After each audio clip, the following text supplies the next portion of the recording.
Oh, I always wished I could do something better than comics, but there didn't seem to be anything.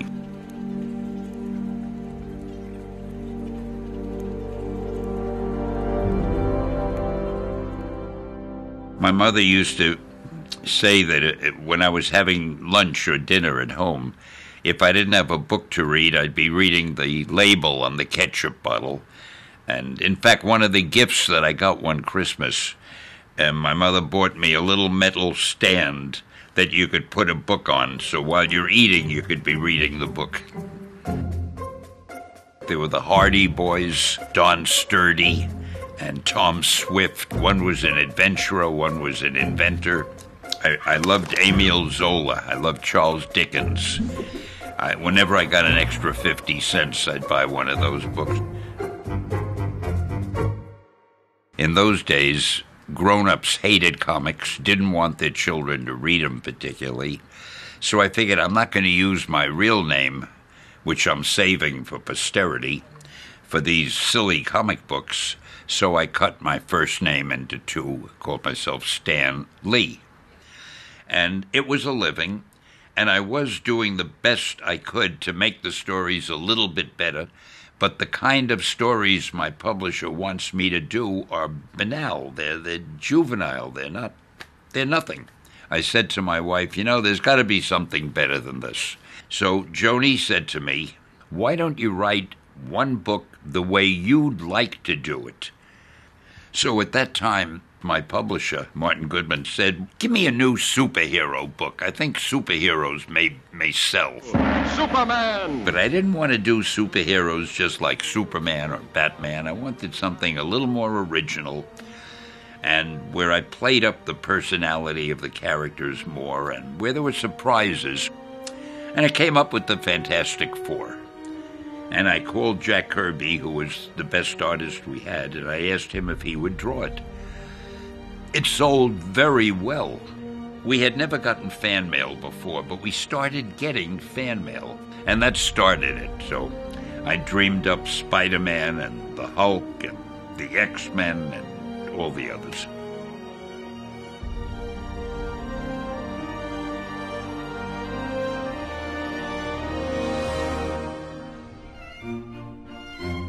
What I tried to do was take these characters who are obviously bigger than life and fictitious and make them seem real.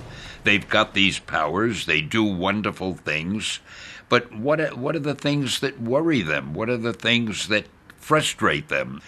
I tried to write a well-rounded character with every character I did, rather than just somebody who is extra strong and can beat up the bad guys. If you're writing about people, you have to make the people come to life.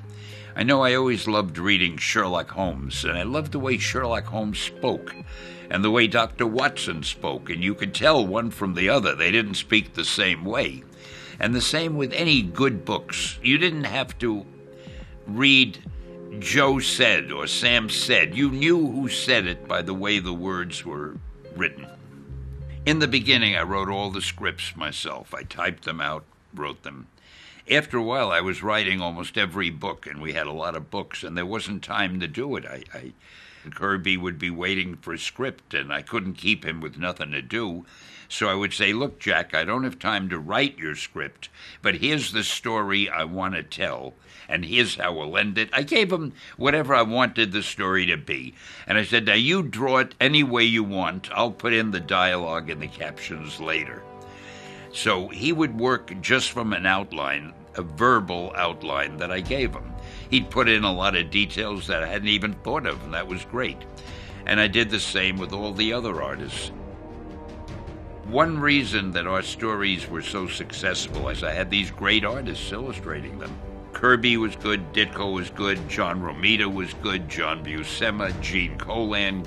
And I tried to get the best people I could, even though we couldn't pay more than anyone else, and we very often paid less. I tried to make the job as interesting as I could. Even though they were comic strips, it would be great if we could make them readable and enjoyable and having something to say. Spider-Man, Spider-Man, does what Cougar game.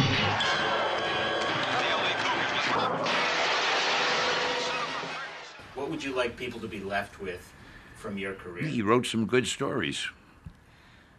I don't think about that much. You know, when I'm gone, I really don't care. It doesn't do you any good when you're gone.